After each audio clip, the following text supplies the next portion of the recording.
것 같은데 영화가 비로소 이제 내가 보내지 않았는데 제가 보낸 적이 없는데 전화가 떠나가는 것 같다는 이제 나 갈 테니까 잘 있어 뭐 이런 생각이 들어서 안녕하세요. 저는 미스벤에서 지은이 역을 맡은 김시아입니다. 제가 대답이 조금 어설퍼도 너무 긴장해서 그런 거니까 조금만 이해 부탁드려요. 잘 부탁드립니다.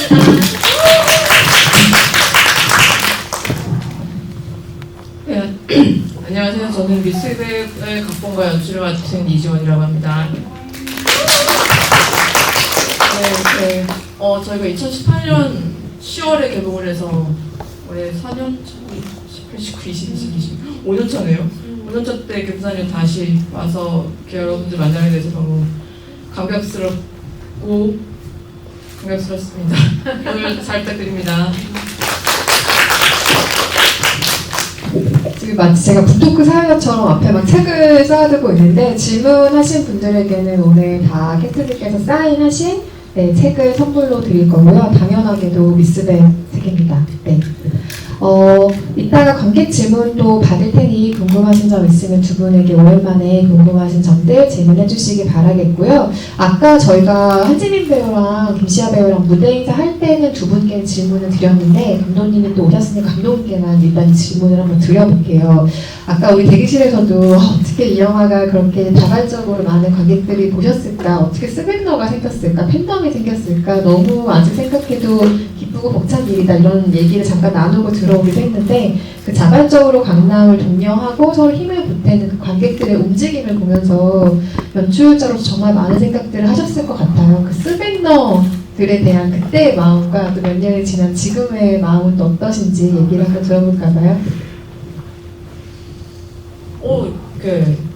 제가 요즘에 이렇게 뭔가 나이가 많이 먹고 울컥하는 일들이 많아졌는데 괜찮다고 갑자기 기자님이 그 질문하니까 갑자기 또 울컥하는 기분이 드네요. 왜냐면 그때 당시에는 정말 너무 기적을 넘어선 단어가 뭐가 있을까 싶은 생각이 들 정도로 기자님이랑 이제 처음에 그날 이제 개봉 전에 GV를 하고 그 당시에도 이제 뭐 우연찮게 그러니까 그날 사진 찍힌 거 보니까 기자님 포함해서 저희가 다 여자들 맞아요. 네, 다 여자들만 앉아있는 유일한 뭐 영화였고 그러니까 초반부터 너무 힘들었는데 그렇게 영화가 개봉 첫날 스코어를 보고 뭐 밤새 술 마셨던 기억이 나는데 이렇게 여러분이 이제 아름아름 영화 입소문을 내주시고 그리고 스백러분들은 정말 그 영화 분위기 그런 것들이 저한테는 이게 내가 이런 무언가를 받아도 될 정도인가 우리 영화가 그런 영화인가 뭐 이런 생각이 들어서 엄청 감격적인 순간이었고 지금도 이제 얼굴 아는 친구들 계속 몇 년째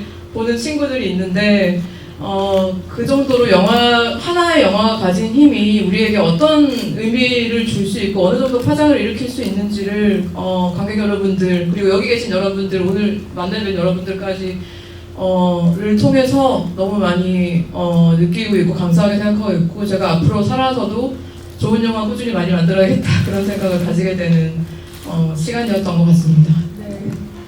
오전에 제가 다른 타임에 다른 게스트들과 이야기를 나눌 때 거기서도 오랜만에 한 8년 전에 만든 작품을 다시 관객들과 같이 보고 토크를 나누는 감독님이 그런 얘기를 하셨어요. 근데 그게 너무 인상 깊어서 제가 지금 생각이 났는데 멋있는 말이기 때문에 제가 했다고 하고 싶지만 제가 한 말은 아니고 윤성호 감독이 한 얘기인데 영화가 시간이 진짜 완성하는 매체인 것 같다. 그게 그런 멋진 얘기를 했어야 되는데 아까 살짝 힌트를 드릴 것을 그 8년 전에 그렇게 처음 나왔던 무언가가 소환되고 다시 의미가 생길 줄은 정말 몰랐는데 내가 만들지 못하는 공백 같은 것들을 시간이 만들어주는 매체가 영화구나라는 생각을 다시 하셨다는 얘기를 하더라고요. 아마 마찬가지 생각들을 감독님도 그리고 시아 배우도 여러분도 같이 하고 계실 것 같고 저도 지금 그 생각을 하고 있어요. 미스백이 저에게도 이런 의미가 될 영화라는 걸 그때는 또 몰랐죠. 지금 생각하면 또 조금 다른 의미가 되기도 하는데요.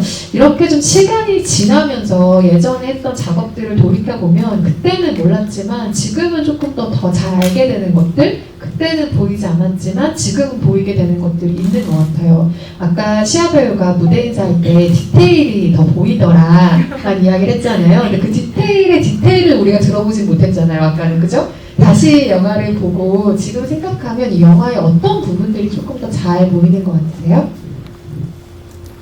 구체적으로 많이 얘기해 주세요.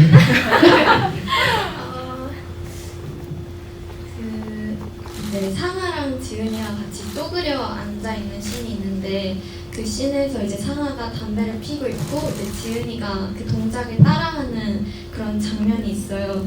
근데 그 당시에 이제 촬영할 때도 그렇고 또 이제 이렇게 다시 영화를 볼 때도 그렇고 사실 그거에 대해서 그렇게 왜 하는지 약간 의미를 잘 몰랐다고 해야 되나? 잘 이해가 가지 않았었는데 최근에 다시 보니까 정말 지은이가 상아를 어떻게 생각하는지가 너무 잘 보이고 그런 것들이 다시 시간이 지나고 보니까 더 자세하게 보이는구나 그런 걸 그 장면에서 특히나 더 많이 느꼈던 것 같아요. 제가 그 미스백 저희 첫 집이할 때 드렸던 똑같은 질문을 또 드릴 거예요. 어떻게 답변하시나 답변이 어떻게 달라졌는지 궁금한데 제가 그때 어떤 질문을 드렸냐면 지은이는 왜 이 사람을 따라갔을까요? 라는 질문을 드렸었어요. 그러니까 싫을 수도 있고 무서울 수도 있고 어른은 전부 못 믿을 수도 있는 상황에 지은이라는 인물이 처해 있잖아요. 그런데 왜 미스백의 마음을 열고 따라갔을까? 라는 질문을 개봉 때도 드렸습니다. 몇 년이 지나고 지금 이제 청소년이 됐잖아요. 생각하는 뭐 방식이 달라졌을 수도 있고 대답이 달라졌을 수도 있겠죠. 지금 생각하면 왜 지은이는 미스백에게 마음을 열었다고 생각하세요? 지은이는 계속해서 상아를 봐왔잖아요. 화장실에서. 근데 그때도 항상 상아는 혼자였고 그런 부분에서 굉장히 약간 같다라는 걸 좀 느꼈을 것 같아요. 그래서 약간 자기도 모르게 생겨나는 약간 친밀함이랄까 실제로 뭔가 만나거나 뭐 이런 적은 없었지만 그래서 그렇기 때문에 상아를 잘 따랐던 거 아닐까라고 생각이 들었어요. 정확한 답변은 기억이 안 나는데 그때도 비슷하게 얘기하셨던 기억이 나요. 네, 뭔가 캐릭터의 본질을 꿰뚫어 봤기 때문에 그때나 지금이나 답변이 비슷하겠죠. 감독님은 지금 그때 내가 만들었던 이 미스백이라는 캐릭터를 생각하면 지금은 어떤 생각들이 좀 드세요? 그때와는 좀 달라진 마음이 있나요?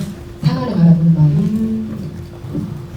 잠깐 그 전에 제가 이렇게 시아가 옆에 대답하는 거 보면서 중견 배우가 다 됐네 막 이런 생각이 갑자기 실제로 중견 배우죠. 지금 찍은 중견 배우 작품이 지금 이제 없는데요. 10편째 찍었으니까 근데 뭐 옛날에 그 미스백 GV 다닐 때 옆에서 이게 그 마이크 들고 대답하고 있는 거 없으면 막 마음이 조마조마했는데 오늘은 막 믿음직스럽고 좀 그런 게 있어서 역시 시간이 진짜 빠르다 이 생각이 들고 저는 상아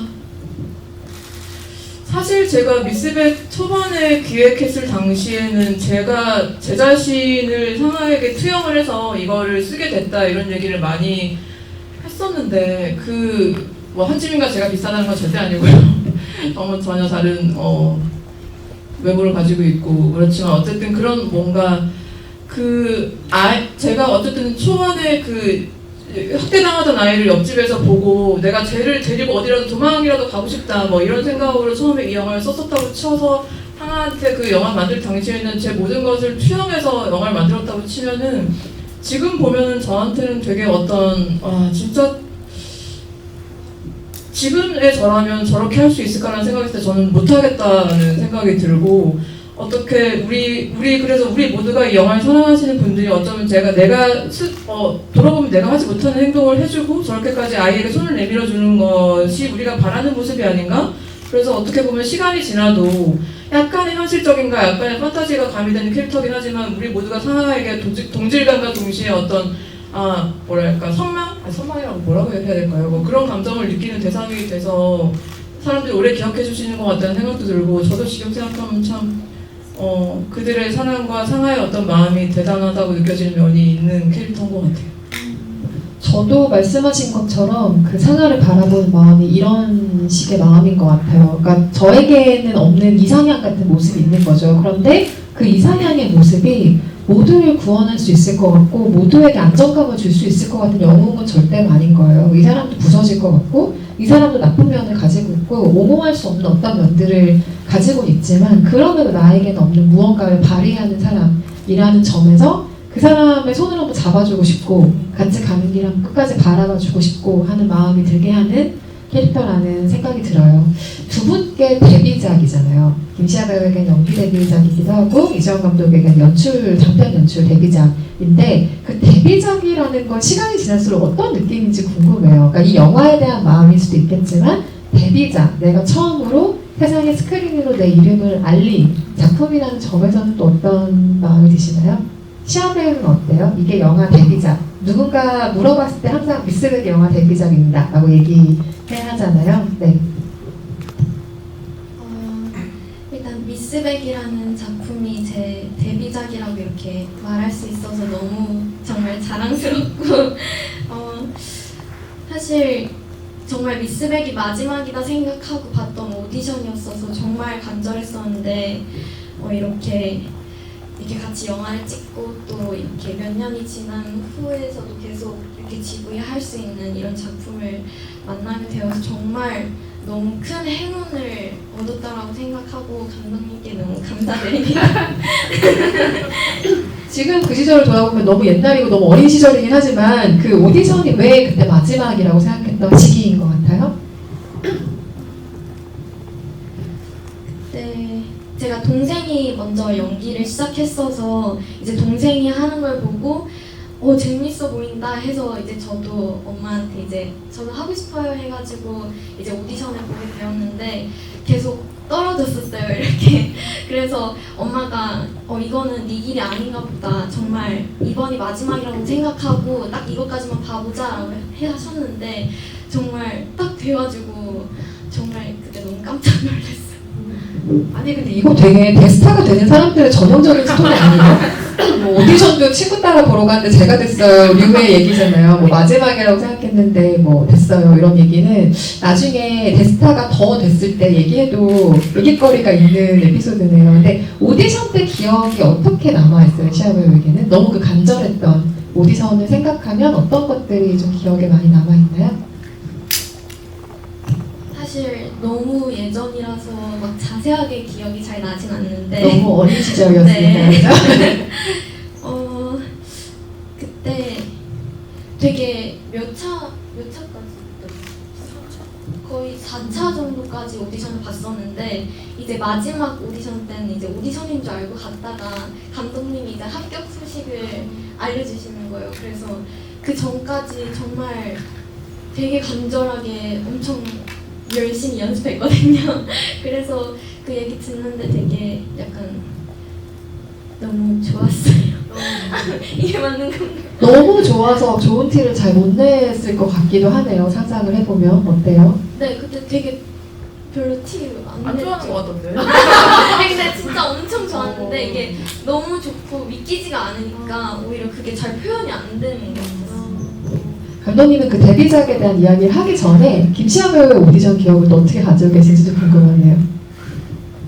그러니까 진짜 저는 어쨌든 그 조감독들이 그 500명의 아이들 녹화를 한 테이프 중에서 이제 시아를 처음 영상으로 만나게 됐었고 이빨이 하나가 없는 상태로 오디션을 봤었어요. 이렇게 막 우는데 이렇게 벌리고 우는데 이빨이 없었던 그런 모습이 기억이 나고, 그래서 어쨌든 저는 솔직히 말해서 그 연출부들이 너무 수고한 거에 대해서는 너무 미안하지만 첫눈에 얘랑 할 것 같은데 그 영상들 보면서 그 생각을 했었고, 우선은 그래도 뭔가 애들이 고생해서 다 찍어왔으니까 다 보고 이제 만나보고 이런 과정을 거쳐야겠다 해서 마지막에 이제 얘를 마지막이 아니죠. 그러니까 처음으로 이제 실물로 봤을 때 제가 방구석 일렬에서 그런 얘기를 한 적이 있었는데, 어떤 아이가 막 보통 이제 오디션을 보면 아이들은 막 쭈뼛쭈뼛 이렇게 들어와서, 그리고 무서우니까 제 앞에서 들어와서 막 울면서 나가는 애도 있고 별의별 애들이 다 있는데, 얘는 진짜 그냥 턱턱 걸어 들어서 탁 왔는데 득도한 듯한 뭔가 감정도 없고 이렇게 뭐 나한테 마치 제가 오디션을 보는 듯한 느낌으로 앉아서 연기를 했던 게 기억이 나고, 그리고 제가 그 당시에 시아를 첫눈에 보고 좀 더 얘랑 해야겠다고 느꼈던 것은 이 아이가 좋아하는 것, 슬퍼하는 것, 그리고 분노하는 것이 어떤 것이 다 절제가 되어 있고, 그 감정을 표현하는, 보통 아이들은 감정이 다 드러나잖아요. 웃으면 좋고 뭐 슬프면 울고 이런 게 드러나는데, 그런 것들이 다 감정이 절제돼 있는데 그 눈빛으로 다 표현하는 어떤 면들에서 지은이라는 아이가, 사실상 학대당하는 아이들은 감정 표현을 잘 하지를 못하거든요. 눈치를 보고 맨날 그 가혹한 행위를 당하면서 내가 어떤 감정을 표출을 하면은 그것에 대한 응징이라고 하면 아니죠. 그러니까 그런 것들이 돌아오기 때문에 감정 표현을 하지 않는데 그런 것들에서 비슷한 면이 있다고 느꼈었고 나중에 알고 보니까 지금은 이제 세 남매 맏언니가 됐지만 이제 세 남매의 언니로서 그 마지로서 가지고 있는 책임감과 어떤 그런 것 때문에 감정 표현을 되게 절제해서 하고 어른스럽게 행동한다는 걸 알게 되고 그런 면에서 또 이게 지은이의 다른 모습을 끌어내려고 했던 것 같고 네, 시아의 오디션은 그런 기억이 나고 데뷔작의 어떤 그런 것은 진짜 제가 그 미스백 시나리오 여기 있는 서문에도 썼었지만 제가 아마 지금도 이제 비강이 차기작이고 그 다음에 어떤 그 차차기작을 준비하고 있고 차차기작까지 있고 이제 계속 한 5년 동안은 스케줄이 정해져 있는데 어떤 작품을 찍어도 저한테는 미스백은 그냥 첫 작품이 아니라 첫 사랑의 어떤 아련하고 아프고 그리고 언제나 돌이켜봐도 좀 가슴속에 싼 바람이 부는 것 같은 그런 느낌의 장면과 감정과 감촉들로 남아있을 것 같다는 생각이 들어요. 그것은 첫 작품이 어떤 감독에게는 어떤 감독님에게는 어떤 감정일지 모르겠지만 저한테는 제 모든 걸 쏟아붓고 피를 토해내고 영혼을 갖다 붓고 거의 이런 정도로 이 영화를 열렬하게 사랑했었다는 기분이 들거든요. 저도 감독이 아니라 관객으로서 그리고 이 영화가 만들어지길 너무 소망했던 한 사람의 아동학대에 대해서 소명의식이 있던 한 사람으로서 모든 어떤 입장으로서 이 영화를 너무 사랑했었고 그리고 이 영화는 지나고 나서도 잊을 수 없는 그런 첫사랑의 아련한 기억처럼 남을 것 같다. 저한테는 그런 의미로 남아있는 작품인 것 같아요. 그런 생각을 하다가 내가 이제 두 번째 작품을 만들어야겠다. 비로소 두 번째로 하고 싶은 얘기가 생겼다라는 기분이 드는 순간의 마음은 어때요? 할 수 진짜 있을 이별하는 기분이에요. 아, 정말요? 이게 내가 얘를 두고 다른 사람을 좋아하는 것 같은 거 느낌이 들기도 하고 얘를 두고 저는 그때 그런 표현을 쓴 적이 있어요. 제가 미스백이 이렇게 너무 많은 분들이 좋아해 주시고 그 미스백이 개봉한 이후도 한 2년 동안 계속 그렇게 뭐 시상식이나 뭐 이런 뭐 GV나 뭐 이런 자리를 다녔었는데 저한테 마지막으로 미스백에 대해서 얘기했던 자리가 아마 디렉터스 컷 어워즈 시상식이었던 것 같아요. 근데 그때 제가 그 디렉터스 컷 시상식을 끝나고 다음날 와서 지금도 눈물이 날 것 같은데 영화가 비로소 이제 내가 보내지 않았는데 제가 보낸 적이 없는데 전화가 떠나가는 것 같다는 이제 나 갈 테니까 잘 있어 뭐 이런 생각이 들어서 주책에 내가 울었던 기억이 나요. 그러니까 영화가 저한테 떠나간다는 이렇게 자식이 부모를 떠나보내는 것처럼 그런 생각이 나서 그 다음 날 하루 종일 울었던 것 같아요. 저도 눈물이 나는데 시아 씨가 진행 좀 해주실래요? 근데 그 마음이 어떤 마음인지 너무 저도 영화를 만들어 본 적은 없지만 알 것 같은 기분이 들어요. 근데 그 두 번째 새로 찾아온 사랑의 기쁨이라면 첫 번째로 내가 발굴했고 저 아이랑 같이 한번 작업하게 될 것 같다는 느낌이 들었던 김시아 배우가 다시 한번 작업하셨다는 게 비광의 기쁨이었겠죠. 네. 비강에서도 시아랑 같이 했지만 뭔가 이제 시아도 이제 중견 배우가 됐고 저도 이제 첫 작품에서 그렇게 모든 것을 다 피를 토해내는 것처럼 영화를 찍고 이제 두 번째 작품에서 또 그렇게 열심히 했지만 그때만큼 제가 그래도 익숙해진다는 느낌에 들어서 좀 이렇게 아쉬웠던 부분이 있지만 그래도 시아랑 작업을 해서 또 초심을 잃지 않고 좀 열심히 만들었던 기억도 있는 것 같아요. 시아 때문에 시아 덕분에 솔직히 좀 주시면 안 돼요?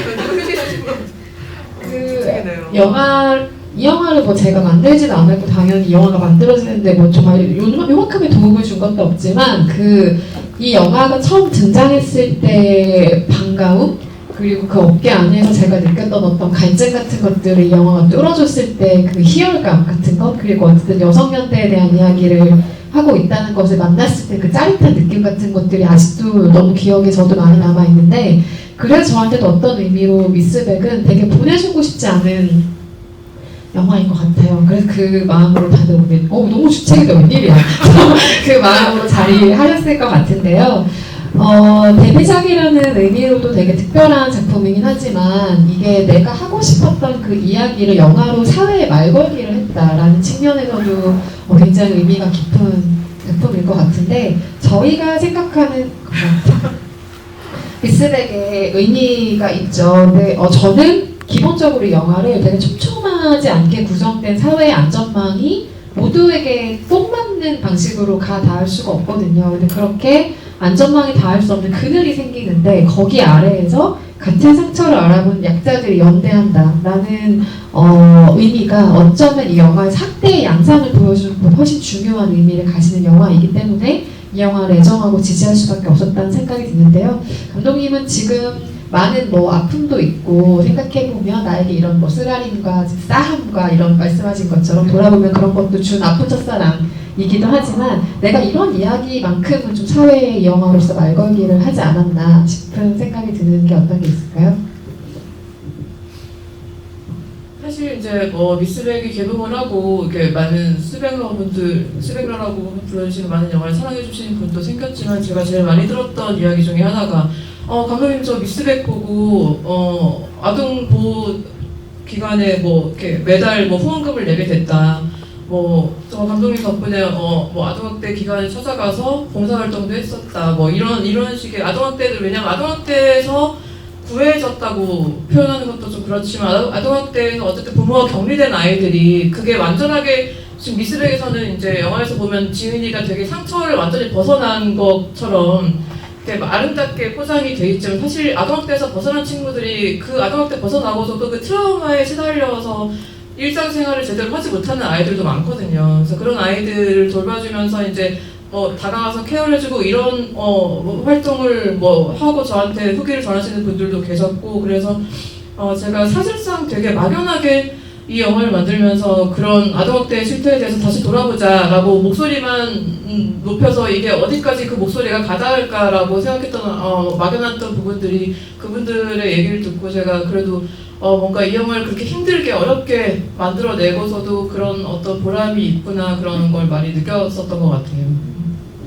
시아 배우는 이 영화를 찍을 때 지은이를 같은 어린이로서 바라보는 생각이 어땠을지 굉장히 궁금해요. 그러니까 당연히 나에게는 일어난 적이 없는 이야기이고 내가 연기해야 될 인물이니까 내가 이해해야 하고 어떤 사람인지 파악해야 되긴 하지만 사실은 한 번도 생각해보지 않았던 문제일 수 있잖아요. 당연히 9살 인생에서 뭐 겪어보지 못하고 생각해보지 못한 것들이 많을 수 있으니까요. 갑자기 생각나. 시아가 처음에 저는 학대가 뭐예요? 그랬어요. 그럴 수 있죠. 그 용어 자체를 모를 수 있죠. 그래서 그때는 그걸 학대받는 아이라는 걸 이해하는 것 자체가 쉽지 않았을 것 같다는 생각이 다시 한번 이 영화를 생각해 보니까 들더라고요. 어땠어요?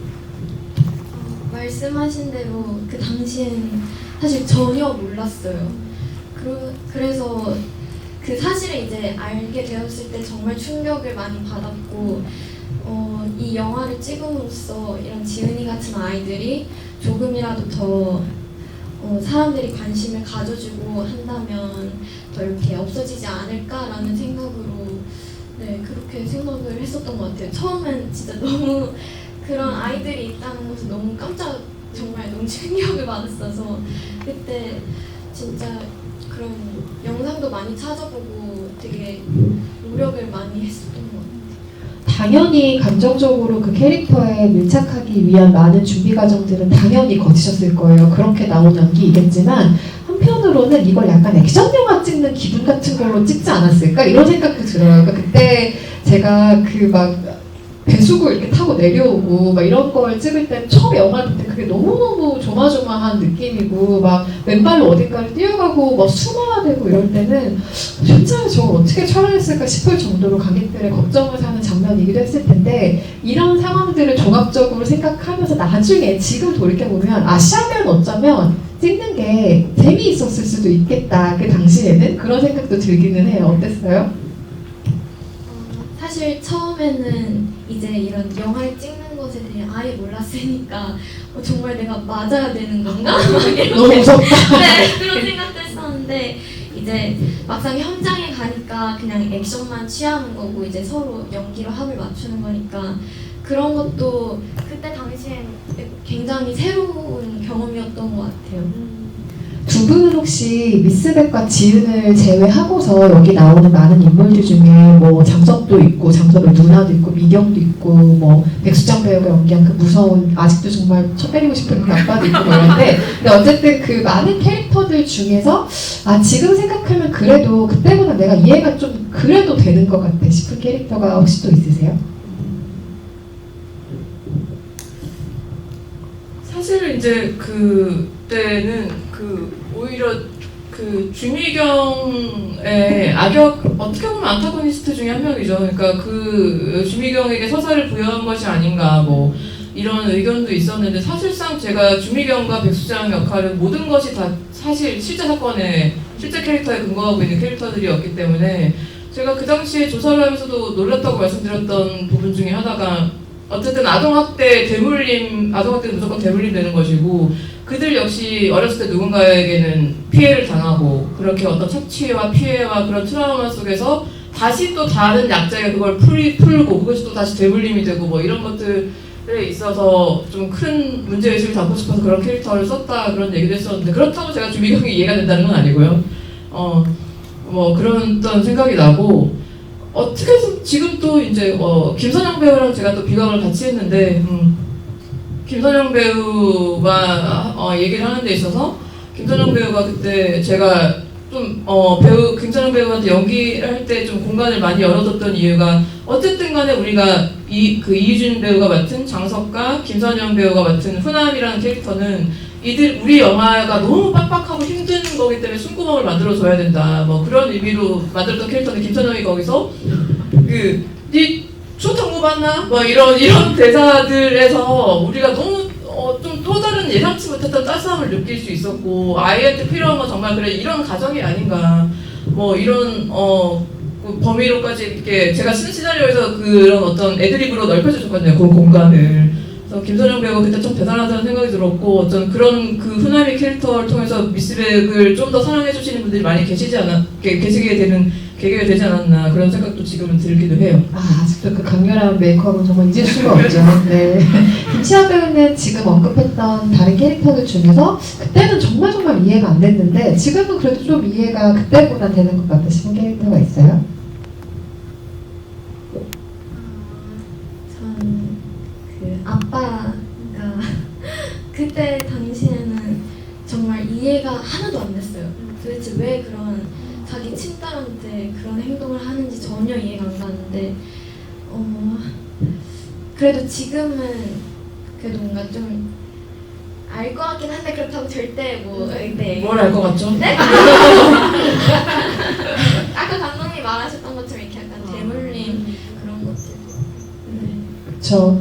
그러니까 머리로는 이해는 되는데 가슴으로는 여전히 받아들일 수 없는, 절대로 화해할 수 없는 어떤 지점들이 있는 캐릭터인 거죠. 저는 말씀하신 것처럼 미경이 서사가 부여됐다, 뭐 악역이다, 이런 생각은 사실은 하진 않아요. 지금도 하지 않고, 그 사람은 그때도 지금도 저에겐 어떤 느낌을 준 사람이냐면, 그냥 일그러진 방식의 자신감이 있는 사람인 거예요. 그리고 어떻게 보면 미스백의 되게 부정적인 거울상 같은 사람인 거죠. 그래서 저는 아직도 주미경의 그 대사가 잊혀지지가 않아요. 지금은 네가 그렇게 하는 게 옳지, 쉬워 보이지, 하지만 너도 나와 같아질 거야 라고 이야기하는 게 사실은 저는 되게 현실적인 얘기들이라고 생각하거든요. 그래서 이 주미경을 밉지만 악역으로만 단순하게 생각할 수 없는 이유는 그런 디테일들이 있지 않나 싶어요. 기자님이 방금 말씀하신 그 대사가 원래 시나리오에는 없었어요. 없었는데, 너도 뭐 쉬울 것 같지? 한번 해봐. 그게 제가 주미경 배우랑 맨날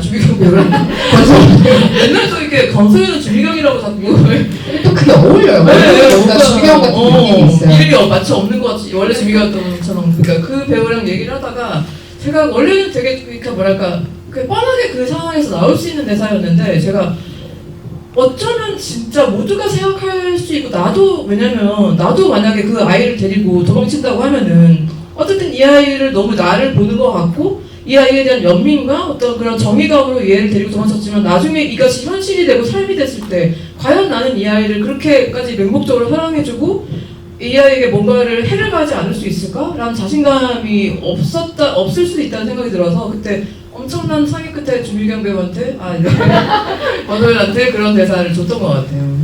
배우가 캐릭터로 체화되는 무언가를 보면 또 아이디어가 새롭게 생각나고, 그것이 베스트인 경우들이 분명히 있는 것 같아요. 이 영화에도 뭐 말씀하신 김선영 배우의 순간들이나, 그리고 주미경 씨의 순간들이나 그런 것들이 있었던 것 같고요. 저희가 앞서서 말이 좀 길었는데 관객 여러분들 오늘 질문하고 싶으신 분 많이 오셨을 것 같아요. 네. 이게 2018년 피아마드 때도 부산에서 무대 인사를 때 한 걸로 기억하거든요. 그래서 다시 보게 돼서 너무 좋았고, 저도 이번에 이정은 배우와 이주영 배우가 나온 걸 몰랐어요. 그때까지 몰랐는데 이번에 보면서 오늘 다시 느끼게 되고 저는 영화를 보면서 장섭의 입장으로 봤는데 오늘은 장섭이 처음에는 책임감 같은 거였는데 마지막에 지은이를 끝까지 케어한 것도 책임감인지 뭔지가 일단 궁금하고 이희준 배우가 정말 잘 어울리는 것 같아요. 그 역할은 정말 경상도스러운 느낌도 나면서 정말 잘 어울리는 것 같은데 어떻게 캐스팅하게 됐는지 궁금합니다.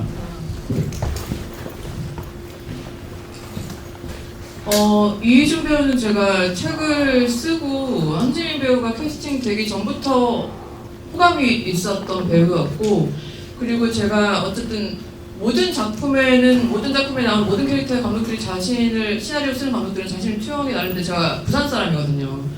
그래가지고 어떤 그 아이를 결과적으로 돌보게 되는 그 장석과 후남이라는 캐릭터는 저의 또 다른 면을 투영을 해서 경상도 사람으로 설정. 근데 이희준 배우가 대구 사람이어가지고 사투리는 경북 사투리를 썼지만 김선영 배우는 또 경남 사투리 쓰고 뭐 이렇게 했지만 어쨌든 경상도 사람이라는 어떤 자의식을 투영을 해서, 왜냐면 좀 더 이게 뭐랄까 이거 되게 편견일 수 있는데 그냥 구수하게 들리는 그 아이에게 뭔가 좀 더 격이 없이 다가갈 수 있는 그런 좀 말투가 사투리라고 제가 어렸을 때부터 제가 그래서 제 개인적인 호감일 수 있지만 뭐 그렇게 해서 캐스팅을 하게 됐었고, 장섭이 마지막에 이제 아이를 키우게 되는 거는 제가 영화 결말에 있어서 미스백을 어쨌든 간에 그 마지막에 공사장에서 이제 지은이와 마주 앉아서 눈물 흘리는 장면에서 끝을 내고 그 뒤에 에필로그 부분은 엄청나게 많이 수정을 했었어요. 이런저런 막 결말들로 많이 수정을 했었는데 뭐 처음에는 진짜 상아가 어쨌든 그 자리에서 권서연에게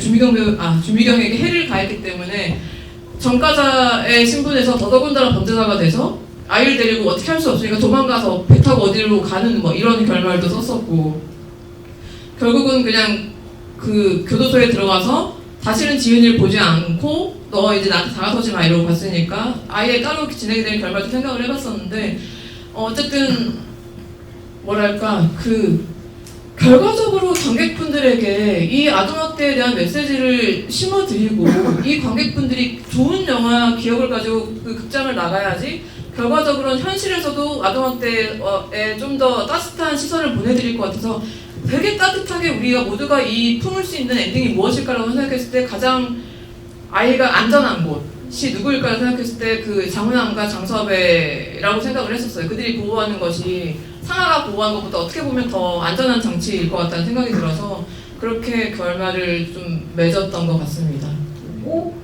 지금 이제 김시아 배우님께 질문하고 싶은데, 사실 처음 이 영화 보고 이제 제가 느꼈던 건 저 아역 배우님 천재다.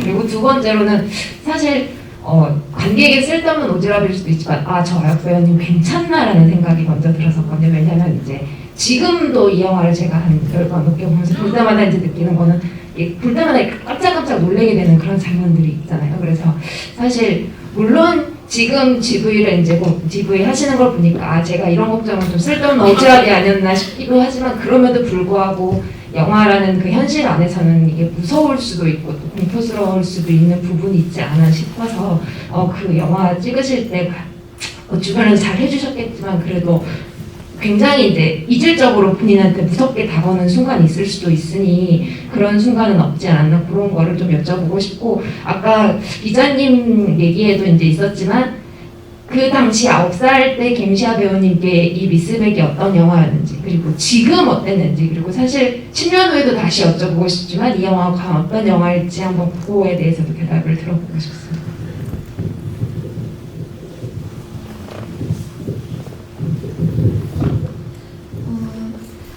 심리 상담을 받았었고, 그리고 또 워낙 스태프분들이 엄청 잘해주셨어요. 그래서 항상 이름도 항상 시아라고 불러주시고 이렇게 분리 작업을 잘해주셔서 한 번도 무섭거나 그런 적은 없었던 것 같아요, 촬영하면서. 그리고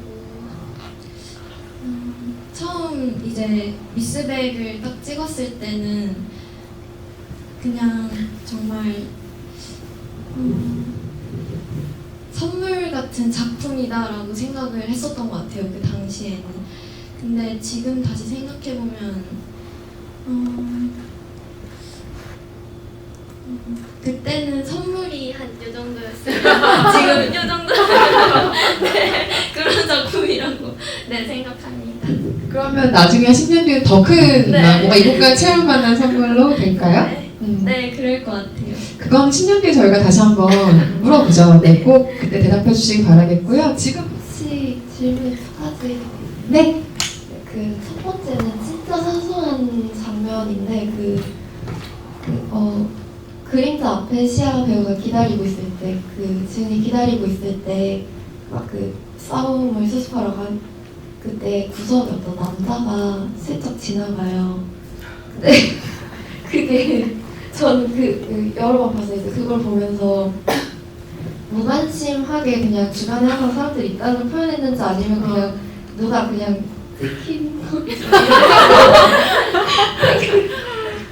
이게 첫 번째 질문이고, 두 번째는 배우님이 연기를 할 때나 아니면은 그 각본을 쓰시면서 생각을 했을 때 그 아이가 화를 느낀 장면이 있었나요? 이게 궁금했어요. 지은이가 화가 난 순간의 장면이 있었는지.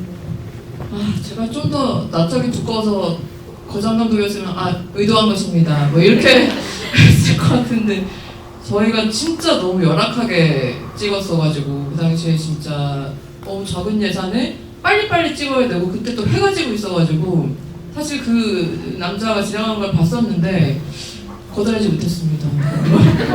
그런데 그렇게 무관심으로 표현된다고 나중에 인터뷰 때 얘기해야겠네요. 네, 그렇습니다. 그 영화가 진짜 찍은 사람은 사실은 그런 의도가 아니었는데 관객분들이 훨씬 더 좋은 의도를 봐주신 경우도 있어요. 이런 영화는 거가. 관객분들이 완성해 주시는 겁니다. 네, 앞으로는 이게 정답이 되겠네요. 네, 시아 배우는 어떻게 생각해요? 지은이가 정말 화가 나는 순간이 있었을까요? 영화 안에서?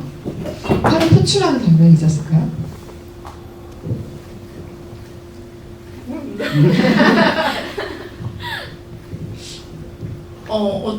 제가 알기로는 그 아동학대 당하는 아이들은 진짜 그 화라는 감정이 항상 근본적으로 가슴속에 억눌려 있기 때문에 화라는 감정을 오히려 표출하지 못한다고 들었었거든요. 근데 저는 극 중에서 지은이가 진짜 화라고 할까요? 그런 장면이 있었다고 치면 미스백이 결국은 자신한테 한 발자국도 움직이지 말고 저기 기다리고 자기는 그 어둠 속으로 걸어 들어갔을 때 붙잡고 싶지 않았을까? 왜 이렇게 나를 서로 이렇게 사랑하게 만들고 저렇게 자신을 다시 지옥 속으로 걸어 들어가는지에 대해서 이게 적절하게 화라는 표현이 맞을지 모르겠지만 그런 어떤 감정을 느끼지 않았을까? 오히려 유일하게 자기가 사랑하는 사람이 자기를 떠나갔을 때 그러지 않았을까?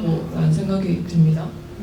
감독님이 너무 이야기를 잘해주셔서 능숙한데요? 답변을 들은 다음, 네, 감독님께서 잘 답하셨다고 답하기. 네. 이 영화를 좀 많이 봤는데 무대 인사 하실 때 디테일을 좀 많이 보라고 해서 저는 디테일을 좀 많이 보려고 했거든요. 그러니까 예를 들어서 지은이가 탈출하는 장면에서 상아한테 받은 옷 봉투가 버려져 있다던가 아니면은 1년 뒤에 그 에필로그 장면에서 지은이의 이름이 장지은으로 바뀌면서 이제 입양됐다고 이제 암시적으로 알려주는 노트에 쓰여진 이런 것들이라던가 되게 순간적으로 지나가는 것들에 대해서 디테일이 엄청 많이 녹아있더라고요.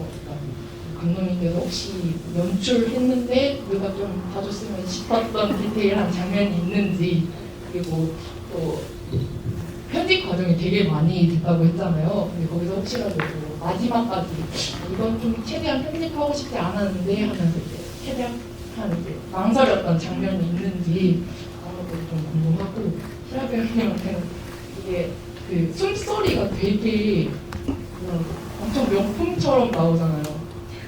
그 탈출하기 직전이라던가 놀이터 시소에 앉아서 큰 숨 쉬는 장면이라던가 이런 거 찍을 때 혹시 어떻게 디렉팅을 받았는지 그런 것들이 좀 궁금합니다.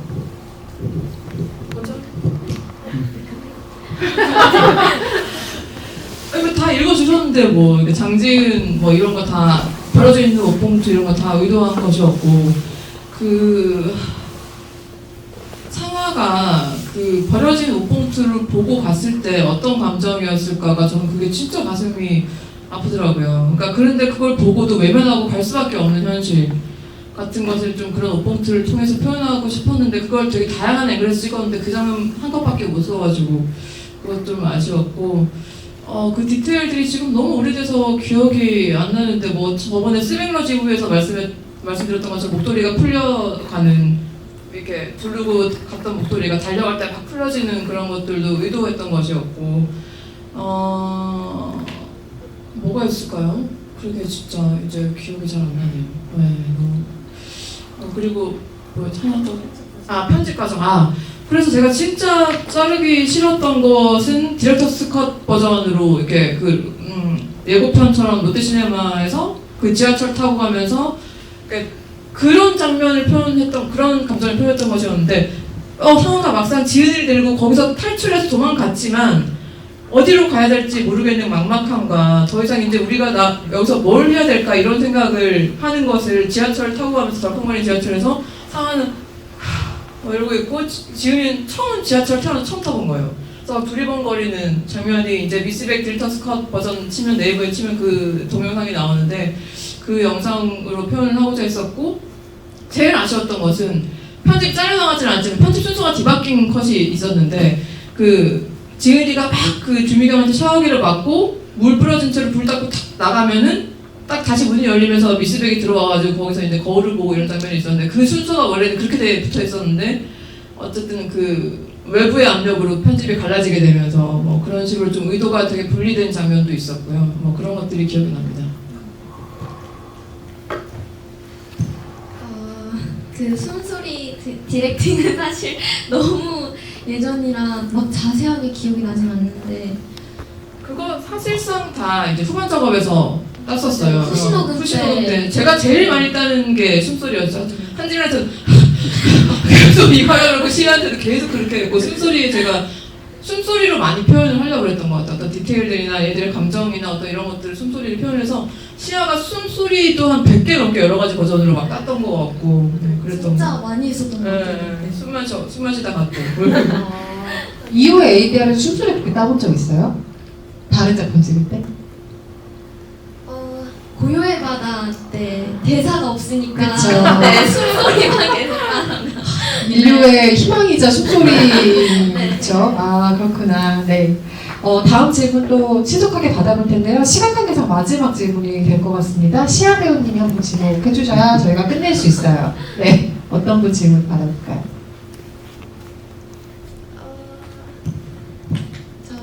저기 뒤에 계신 남자분. 네. 그리고 스토리보드가 그분 작품이 어떤 걸 하시겠어요? 제가 오늘 영화를 처음 접했었는데 감독님이 어떻게 해서 영화를 구상하게 된 계기가 뭔지 궁금해요. 네, 아까 잠깐 말씀드렸었는데 저도 이게 옆집에서 학대당하던 아이의 어떤 소리를 듣고 제가 그때 당시 저도 너무 힘들 때여가지고 저 아이를 데리고 도망치고 싶다 이런 생각을 해서 처음에는 그렇게 구상을 하게 됐었죠. 그러니까 아동학대를 좀 저도 방관했던 어떤 죄책감이 느껴졌었고 그런 것들을 저의 죄책감이 만들어낸 나비 효과가 이렇게 여기까지 오게 됐습니다. 네. 시간 관계상 질문은 받지 못하지만 손 드셨던 두 분 받아가요. 두 번을 이렇게 챙겨놓을게요. 네, 마지막으로 받아가시길 바라겠고요. 끝으로 오늘 미스백 오랜만에 다시 관객 여러분과 만나서 영화 상영하고 이야기 나누셨는데요. 마지막 인사를 좀 진하게 나누고 자리를 마무리할까요? 시아 배우님부터 끝인사 부탁드리겠습니다. 이렇게 귀한 시간 미스백과 함께 해주셔서 정말 감사합니다.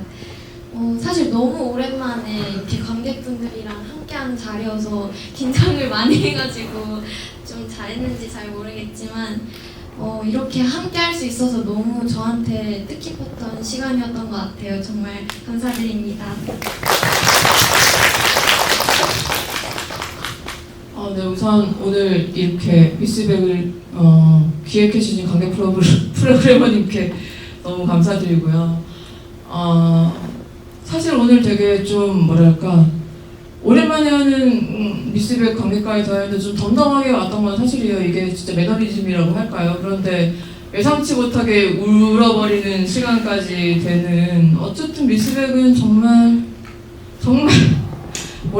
이게 영화이지 이성에 뭔가 진짜 있는 것 같아요. 이런 힘, 사랑의 힘이죠. 관객분들의 사랑의 힘인 것 같고 오래 잊지 않고 늘 기억해 주시는 것에 대한 또 힘인 것 같고 어쨌든 제가 옛날에 제일 처음에 미스백 제작 발표였나요? 그때 결국에는 제가 이 영화를 통해서 이야기하고자 하는 것은 관심과 사랑이라는 얘기를 한 적이 있었는데 오늘 이렇게 여러분들의 다시 관심과 사랑을 다시 한번 5년 만에 느끼게 돼서 너무 뜻깊은 자리였고 오늘 여기까지 와주셔서 너무 감사드립니다. 우리가 미스백이라는 영화로 두 분을 만났지만 그 이후에 시아 배우님은 아주 많은 작품으로 또 우리에게 다가와 주셨고 앞으로 공개될 작품도 많이 있죠. 이지원 감독님도 비강을 완성하셨고 말씀하신 그 5년 후의 계획까지 지금 차 있는 상태이기 때문에 더 기쁘게 두 분의 작품을 다시 만나게 될 날을 저도 기다리고 있겠습니다. 오늘 함께해 주신 강의 여러분 감사드리고요. 아까 받아가시기로 한 분들은 인사 끝나고 앞으로 나오셔서 꼭 가져가시기 바랍니다. 부산국제영화제에서 즐거운 시간 보내시기 바랍니다. 감사합니다.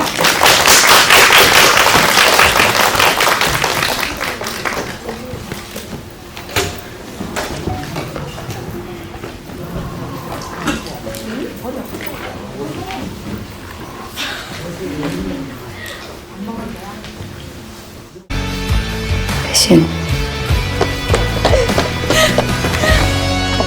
네 옆에 있을게.